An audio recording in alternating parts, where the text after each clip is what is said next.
জিনিস দেখাই শুরুতেই দেখেন কারা মিছিল কেরা হিন্দু সেজা জয় বাংলা স্লোগান দেয়।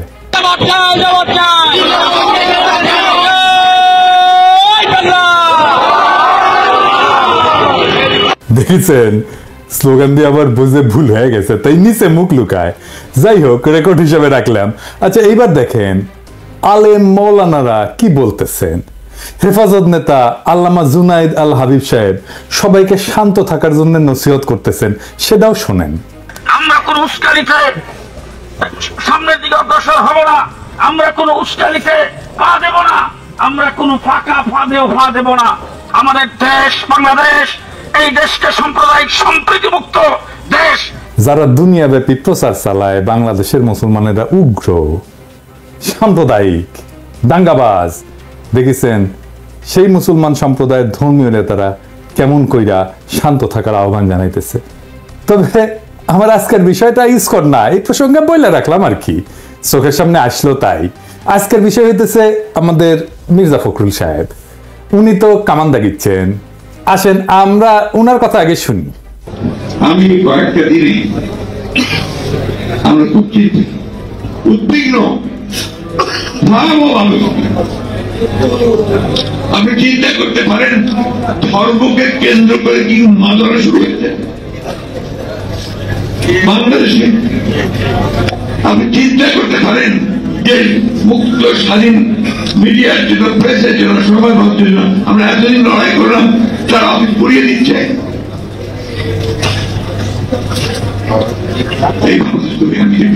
আমিও তো চাই না। উনি বলছেন যে বিএনপি দেশের পরিস্থিতি নিয়ে খুবই চিন্তিত। আচ্ছা, ভয়াবহভাবে উদ্বিগ্ন কেন? উনি বলছেন আপনারা চিন্তা করতে পারেন ধর্মকে কেন্দ্র কইরা কি উন্মাদনা শুরু হয়েছে বাংলাদেশে। আপনি চিন্তা করতে পারেন মুক্ত স্বাধীন মিডিয়ার জন্য, প্রেসের জন্য আমরা এতদিন লড়াই করলাম, তার অফিস পুরাই দিচ্ছে। তাই নাকি মির্জা ভাই? কুটি পুরানো হয়েছে।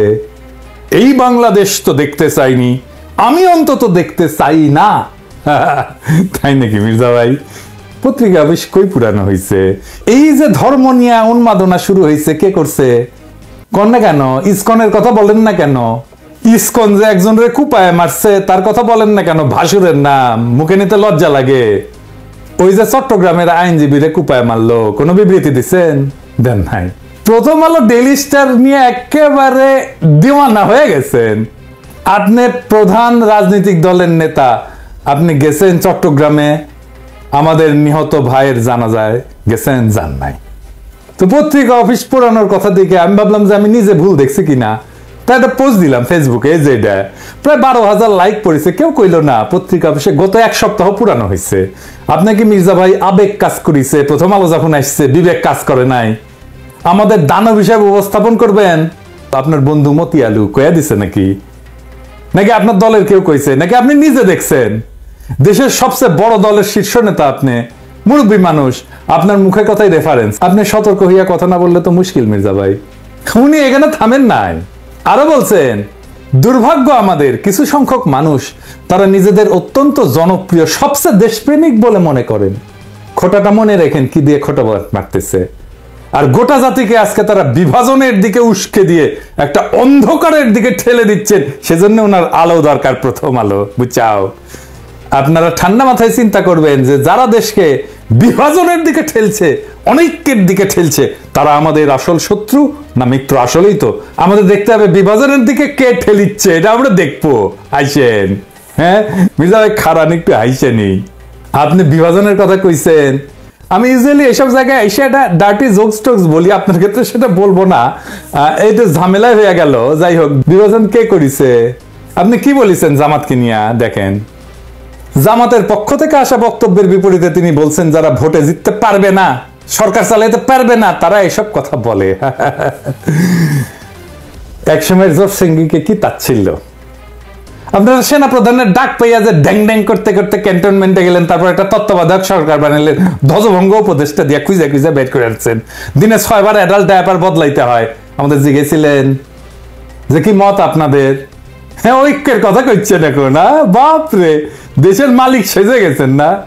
ছাত্র শিবির ছাত্রদল মারপিট শুরু হইলো। আপনার ছাত্র দলে চট্টগ্রামে পোলারা আমারে কমপ্লেন দিল আমার ইনবক্সে এসে যে আপনার প্রিয় ছাত্র শিবির কইরে একবার কয় আপনার প্রিয় ছাত্র শিবির কবে প্রশংসা করছিলাম ওই একটা সারিন্দা বাজায় আর কি, ওই কয় আমার প্রিয় আপনার প্রিয় ছাত্র শিবির আমগরে মারতেছে কিছু একটা করেন।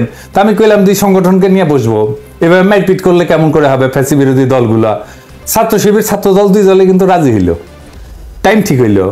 ছাত্র দলের প্রেসিডেন্ট সেক্রেটারি, ছাত্র শিবিরের প্রেসিডেন্ট সেক্রেটারি কেন্দ্রীয় একসাথে কথা বললে টাইম ঠিক হইলো। আমার টাইম সকাল 5টা, আমি চোখ মুছতে মুছতে উঠিয়া জুম মিটিং এ বসলাম। ছাত্র শিবিরের প্রেসিডেন্ট সেক্রেটারি আসলো, ছাত্র দল আসলো না। ফোন দিলাম, কয় আমরা তো ট্যুর করতেছি। আমি বললাম আচ্ছা ঠিক আছে, ট্যুর শেষ কইরা তারপরে কইয়েন আমরা বসবুনি আবার। পরে আর করলো না। শুনলাম বিএনপি শীর্ষ নেতারা চায় না, মারপিট যে হচ্ছে সেটা বন্ধ করার জন্য ডায়ালগ করতে রাজি না বিএনপি। জাহাঙ্গীরনগরে ছাত্র শিবির থাকলে সেখানে ছাত্র দল যায় না। আর কে কমপ্লেন করেছে যে ছাত্র শিবির কেন এটি বামেরা না করলে ছাত্র দল করেছে। গত কয়েকদিন আগে জাতীয় ছাত্র সংহতি সপ্তাহ উপলক্ষে শিবিরের মত বিনিময় সহ 34টা ছাত্র সংগঠন আসলে ছাত্র দল আসেনি। কিন্তু কেন? মিটিং এ বসে ডায়ালগ করবে না। আন্দোলনের সহযোদ্ধাদের সাথে আবার ঐক্য আর বিভাজনের গল্প বলতেছেন। মিরেশ্বরায় জামাতের মিটিং এ হামলা করছেন কেন করছে? আপনাদের কাছ থেকে অনুমতি নেয় নাই, আপনাদের কাছে অনুমতি নেওয়া লাগবে। হ্যাঁ, আপনার ঠোলা হয়ে গেছেন না সরকার হয়েছেন, অনুমতি নিয়ে মিটিং করতে হবে। তালুকদারি পাইছেন বাংলাদেশকে, বিভিন্ন জায়গায় তো দখল শুরু করে দিচ্ছেন, ওইটা নাই কই। তো বিভাজন কে করছে মির্জা ভাই? চুপকে সরাবে বললো ছাত্ররা, আমরা সাপোর্ট দিলাম। আপনারা বাগড়া দিলেন, বললেন না বদলানো যাবে না। আমরা বললাম নতুন সংবিধান লাগবে। আপনারা বাগড়া দিলেন, বললেন না পুরানাই সহি, এই সরকারের ম্যান্ডেট নাই, বদলাইতে পারবে না। আমরা বললাম আওয়ামী লীগকে নিষিদ্ধ করতে হবে। আপনারা বললেন না না না না না না, আমরা নিষিদ্ধ করার কে, নিষিদ্ধ করবে জনগণ। তো আমরা কি জনগণ না? আমরা হরিদাস পাল? আমরা বললাম আওয়ামী লীগকে নির্বাচন আসতে দেওয়া যাবে না। আপনারা প্রফেসর ইউনূসকে যে কয়ে আসলেন না না না আওয়ামী লীগকে নির্বাচনে আনতে হবে, আসবে, নির্বাচন করবে। সারা দেশে একটা জাতীয় ঐক্যমত তৈরি হয়েছে ইসকন নিষিদ্ধের বিষয়ে। আপনি যাই বলে আসলেন প্রফেসর ইউনূসকে আপনারা চান না ইসকন নিষিদ্ধ হোক। আপনি বলতেছেন বিভাজন, অনৈক্য। আপনি শুরু করেন আগে অনৈক্য। আপনি ইন্ডিয়াকে খুশি করার জন্য আপনি আওয়ামী লীগের নির্বাচনে আনতে চান, ইসকনকে নিষিদ্ধ করতে চান না, ইন্ডিয়াকে খুশি করার জন্য। আপনি কি ভাবছেন ইন্ডিয়া আপনাদের প্রচুর পেন দিবে? হ্যাঁ, জিয়া রহমানকে কে মারছে? ইন্ডিয়া। বিডিআর আর্মি অফিসারদের কে মারছে? ইন্ডিয়া। আপনাদের এত বছর ক্ষমতার বাইরে রাখছে কে? ইন্ডিয়া। আপনি কি জাতির সাথে মশকরা করতেছেন মির্জা ভাই? আমরা যেটাই বলি সেটাই না, বিভাজন তো আপনি করতেছেন। তার মানে হইতেছে ঐক্য মানে আপনার মত মাইনা নেওয়া, আপনার অনুগামী হওয়া, আপনার দাসত্ব করা, এটা আপনার কাছে ঐক্য। হাসিনা আমাদের বলতো উন্নয়ন বিরোধী, আর আপনারা ক্ষমতায় যাইতে না যেতে নতুন টার্ম আবিষ্কার করেছেন ঐক্য বিরোধী। বাহ, খুব মসৎকার। ঐক্য মানে কি জি হুজুর করা আপনার সব কথায়? আমরা কি আপনার দলের কর্মী যে থাপ্পড় দিবেন সবার সামনে আর আমরা বলবো আহা আহা কর্তা আমাকে থাপ্পড় মারিছে, দেখিস আমাকে কত আদর করে, বাপের মতো শাসন করে? এটা কমো? আপনি কি আসলে প্রকাশ্যে কাউরে থাপ্পড় মারতে পারেন? না, পারেন না। কোন এথিক্যাল মডার্ন স্ট্যান্ডার্ডে আপনি পারেন না। আপনারা গান্ধী বইলা ট্রল করতো পাবলিকে, জানেন কিনা জানি না। আপনি থাপ্পড় মাইরা সে ট্রল করা বন্ধ করে দিলেন। আপনি দেশের ঐক্যের কথা বাদই দেন, আপনি দলের ভিতরে ঐক্য রাখতে পারছেন? আসেন দেখি। হাসিনা পলানোর পরে আপনার দলের অন্তর্কন্দলে 19 জন নিহত হয়েছে, আহত হয়েছে 556 জন। আমি গুনছি। এডিটর সাহেব দেখান, একটার পর একটা নিউজ দেখান এডিটর সাহেব কতজন নিহত হয়েছে, যোগ কইরা দেখান। মির্জা ভাই আপনার নিজ দলের লোক তার সহযোদ্ধারে মারছে, প্রত্যেক 5 দিনে একজন মারা গেছে, প্রত্যেক দিন গড়ে 5 জনের বেশি আহত হয়েছে। আপনার নিজ দলের ঐক্য নয়, আপনি দেশের ঐক্য কেমনে কায়েম করবেন? আমাদের অনৈক্যের জন্য দোষ দিতেছেন। আপনার ঐক্য নিয়ে কথা বলার কোনো বিন্দু মাত্র নৈতিক অধিকার আছে?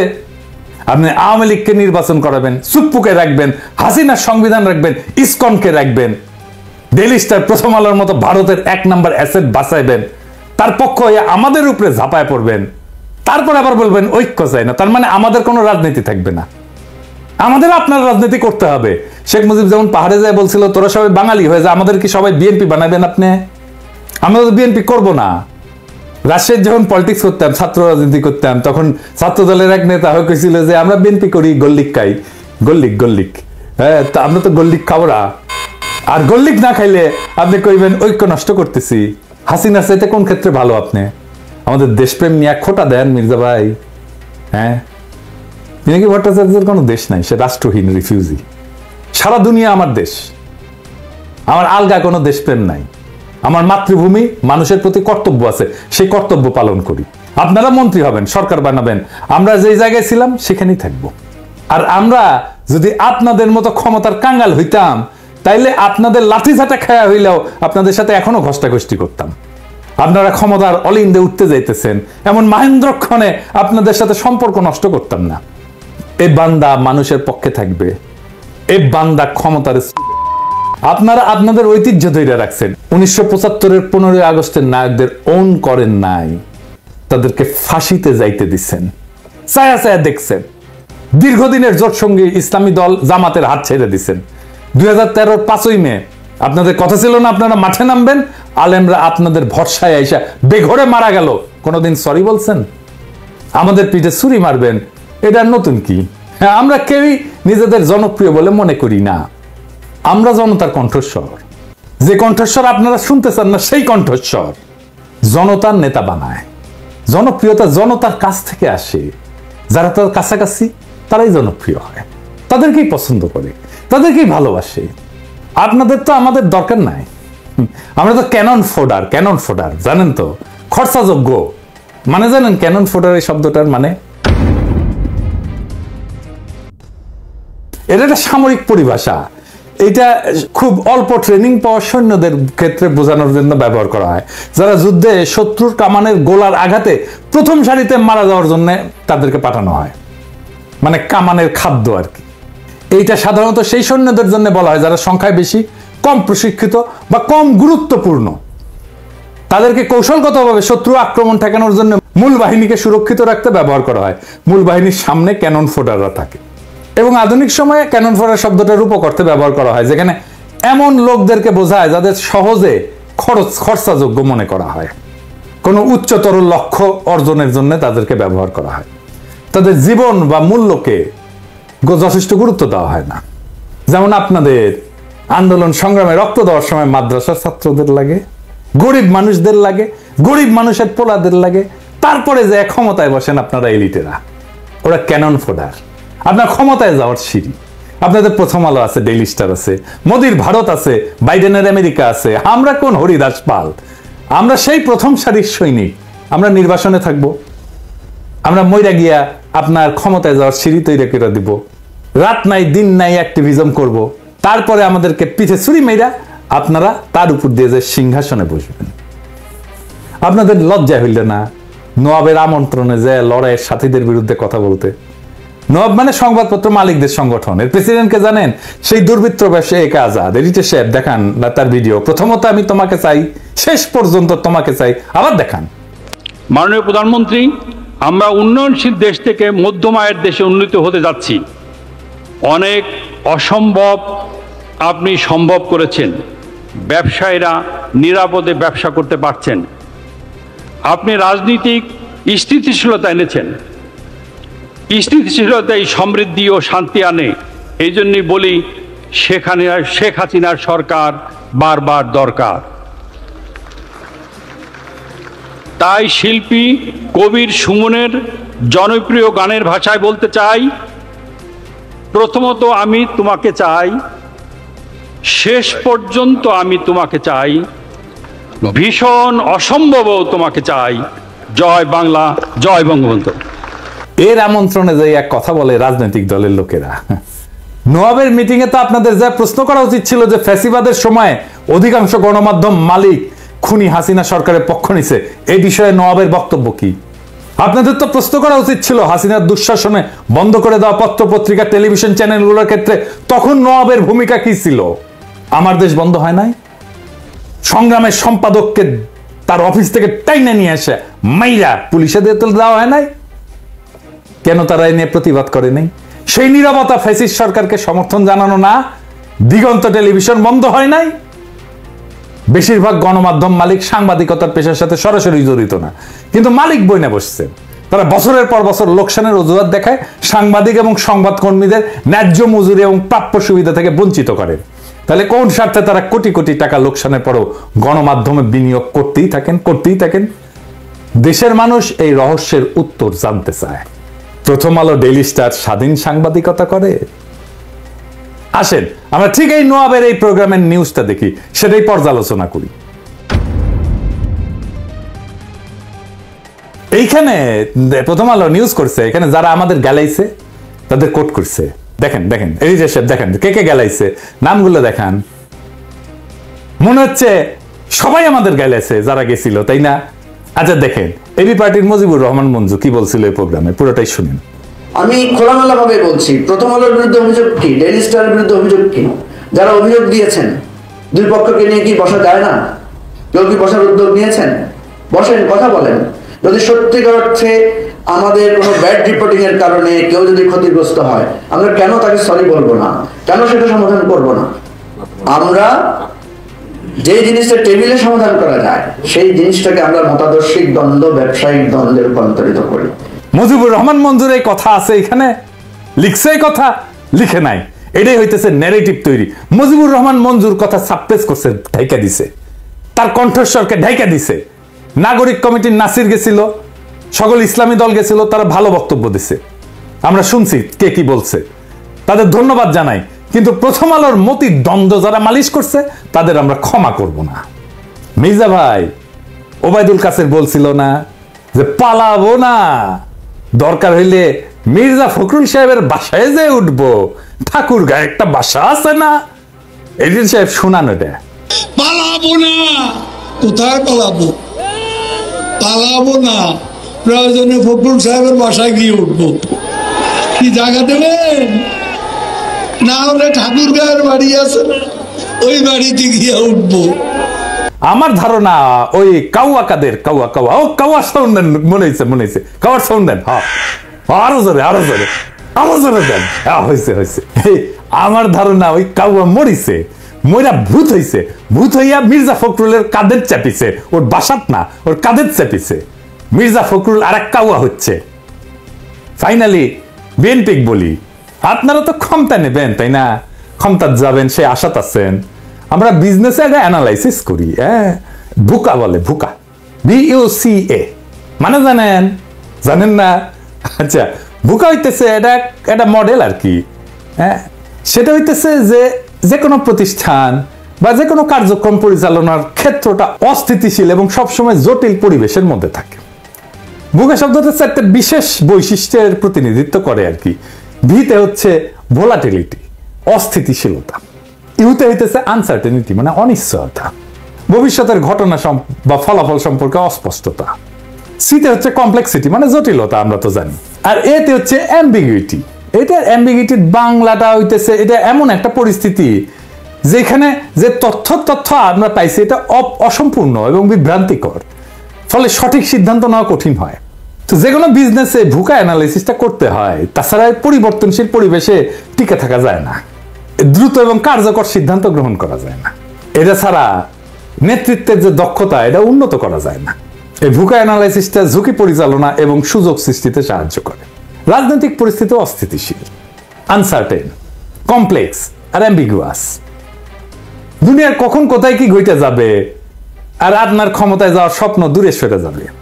হ্যাঁ, কখন কোন উপদেষ্টার মনে হবে যে এইবার ইসকনের নেতারে গ্রেপ্তার করি, তারপরে এটা মারপিট হবে, তারপরে খুনাখুনি হবে, কেস অন্যরকম হয়ে যাবে। আমি অনেক আগে থেকে বলতেছি প্রফেসর ইউনূসের সরকার ফেল করার রাস্তায় হাঁটতেছে, বলি না? আপনাদের স্বপ্ন কিন্তু স্বপ্নদোষ হয়ে যেতে পারে, খুব খেয়াল। তবে আপনারা প্রথম আলো নিয়ে যা করছেন, প্রথম আলোর পাশে দাঁড়াইছেন এবং আমাদের পিঠে ছুরি মারছেন, সেই জন্য আপনাদের সাথে কোনো রাজনৈতিক সম্পর্ক সম্ভব না। আমি প্রথম আলো, ডেইলি স্টারের সাথে যারা লতকালতকি করে তাদেরকে এলাই বা সহযোদ্ধা মনে করি না, তাই গুড লাক। আমার দর্শকদের বলি, ভয় পাবেন না, দেশের সামনে সংকট আছে, কিন্তু আমরা একসাথে পাহাড়ের মতো অটল দাঁড়ায় থাকবো মাতৃভূমির রক্ষায়। ফ্যাসিবাদ কোন রাজনৈতিক দল তাড়ায় নাই, ছাত্র জনতা তাড়াইছে। রাজনৈতিক দল ঈদের পরের আন্দোলন দিয়া আমাদের একের পর এক বছর কাইরা নিছে। এই ছাত্র জনতা দেশকে রক্ষা করবে। রাজনৈতিক দলের কাছে দেশের নিজের ভাগ্যকে আমরা বন্ধক দেব না। নির্ভয়ে থাকেন, জিন্দা থাকতে দেশের কোনো ক্ষতি হইতে দেব না। জিন্দা থাকতে বাংলাদেশে আওয়ামী লীগকে পুনর্বাসিত হইতে দেব না। জিন্দা থাকতে বাংলাদেশে আবারও ভারতীয় আধিপত্য চালাইতে দেব না। জিন্দা থাকতে বিপ্লবকে ব্যর্থ হইতে দেব না। জিন্দা না থাকলে কোটি কোটি পিনাকি, কোটি কোটি ইলিয়াসেরা জন্ম নেবে, কোটি কোটি আপনাদের মতো বীরেরা জন্ম নেবে। এই দেশে শুধু ভীরুরাই জন্মায় না, বীরেরাও জন্মায়। ভয় পাইবেন না, আখেরে আমরা বিজয়ী হব। ইনকিলাব জিন্দাবাদ।